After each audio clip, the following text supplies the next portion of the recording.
नमस्कार शेतकरी बांधवांनो, हळद आणि अद्रक या पिकामध्ये रोप अवस्थेचं नियोजन करत असताना एक ट्रायकोडर्मा व्हिरिडी व सुडोमोनास फ्लोरेन्सन्स या दोघांचं मिश्रण करून त्यांची आळवणी म्हणजे ड्रेंचिंग करणं खूप फायद्याचं असतं। रोप अवस्थेत असताना सुरुवातीला जे काही बुरशीजन्य रोग असतील त्याला नियंत्रित करण्याचं काम हा ट्रायकोडर्मा करत असतो। ट्रायकोडर्मा वापरत असताना एखाद्या स्टँडर्ड कंपनीचं ट्रायकोडर्मा आपण वापरावं। आज मी माझ्या स्वतःच्या शेतामध्ये ट्रायकोडर्मा व सुडोमोनासची ड्रेंचिंग करत आहे अद्रक या पिकामध्ये।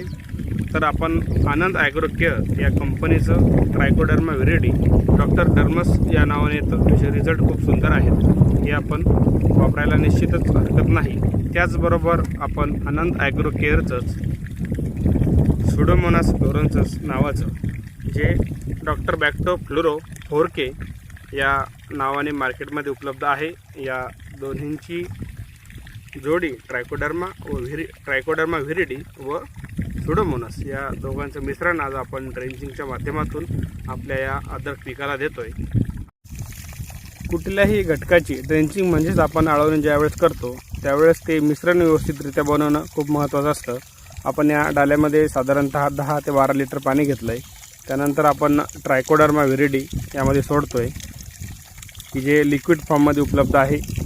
याच कंपनीचं ट्रायकोडर्मा जे आहे ते पावडर फॉर्ममध्ये सुद्धा उपलब्ध आहे। हे व्यवस्थितरित्या मिक्स करून आपण यामध्ये टाकतोय। ट्रायकोडर्मा सोबत आपण सुडोमोनास फ्लोरेन्सन्सचं मिश्रण करून आपण आपल्या शेतामध्ये याचा वापर करणार आहोत। सुडोमोनास या दोघांच्या संयुक्त वापरातून आपल्याला बुरशीजन्य रोगांपासून संरक्षण मिळतं, त्याचबरोबर नेमॅटोडपासून सुद्धा संरक्षण मिळतं।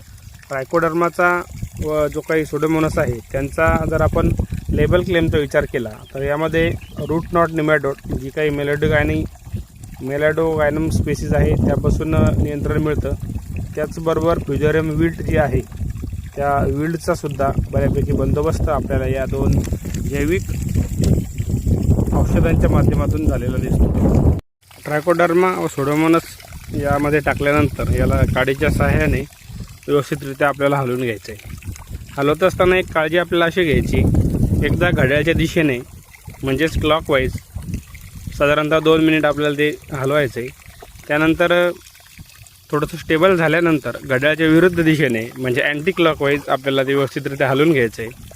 हे व्यवस्थितरित्या हलवून घेण्यामागचं जर महत्त्वाचं कारण जर आपण बघितलं तर आपण जे काही जैविक निविष्ठा सोडतो त्या थोड्याशा सुप्त अवस्थेमध्ये रेस्टिंग स्टेजमध्ये गेलेल्या असतात।